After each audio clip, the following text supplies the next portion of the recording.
来看伫高雄的消息，台积电伫高雄以高薪找人才，高雄在地企业为了留这人才，开出互人欣赏的条件。伫公山一间螺丝工厂呢，甲都发局合作，将工业区的土地变更为主题区，这一部分的厝会关做社会主体，其他变成员工的主体。员工若住15年了后，就使免费去得到这间厝。以即卖厝价来算，一平差不多二三十万来算，45平以上的厝，价值差不多超过1000万。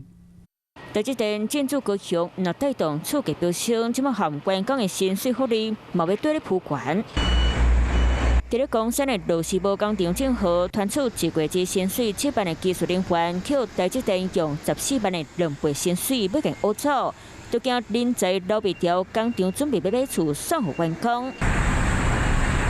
伫咧捷运红线公山龙岗站对面的工地，正好和都发局合作，甲工业区的土地变作是主题区，拢总1500平，厝若起好一部分加做社会主体，厝内留互家己的员工住。若员工平常时啊，敢若需要支付水电钱，15年后得免费送互你。以一平23到24万来算，45平以上的厝，价值就超过1000多万。我安尼有未来啊！啊，无啥物普遍的少年人啊。清楚都唔敢买，莫讲娶某生囝啊！家己都饲袂活啊！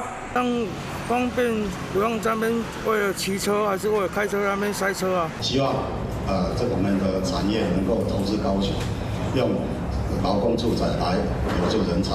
想要留人才，伫咧南门溪科技大厂，李国光嘛提悬薪水，一月一个薪水5万块起跳。有些买便当的所在，含社团购9点远，毛体挂一栋厝打造5000级的宿舍，争取上佳厝贷款。